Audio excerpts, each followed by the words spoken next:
Wala na, papauwiin na kita. Pag-uwi ko ng Davao. Grabe kung ikaw ay nauunang manood o kung ikaw ay hindi muna magbasa ng mga comments, kakabahan ka talaga, akala mo totoo. Jan Stock Vlog ang inyong lingkod muling nagbabalik upang magbigay mixing reaction video, at sa mga hindi pa nakapanood sa kabuuan ng video na ito, panoorin po sa vlog ni Sir Paul, and please don't skip ads po para makatulong din tayo kahit sa ganang paraan man lang.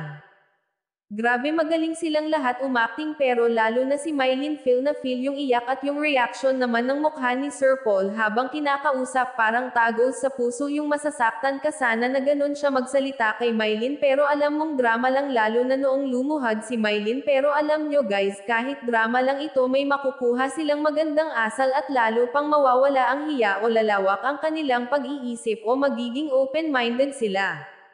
Grabe, ang galing din ni Sir Paul, pugong biyahero as a director, ang taba ng utak, ang sarap panoorin na hindi naiiba ang tatlong katutubo sa kanila. Thank you Sir Paul, bakas sa mga mukha nyo kung ano ang nasa loob nyong kabaitan, ang swerte ng mga kinupkup nyong mga bata, sina Mylene, Nanita at Russell. Yan sa inyo kapatid. Ba't ginaganon mo? Ayoko ng ganyang bata. Napunta ka lang dito, lumaki ulo mo. Mag-sorry ka. Sorry po sa inyo. Lagi ko kayong inuutusan. O yun lang sasabihin mo? Ha? Pangako ko po sa inyo, tutulong na po ako sa mga gawain. Wala na, papauwiin na kita. Pag-uwi ko ng Davao, isasabay na kita. Huwag mo kong iniiyakan.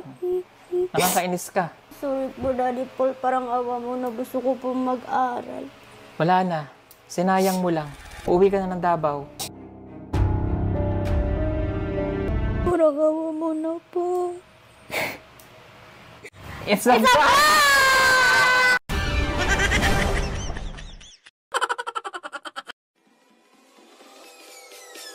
Peace.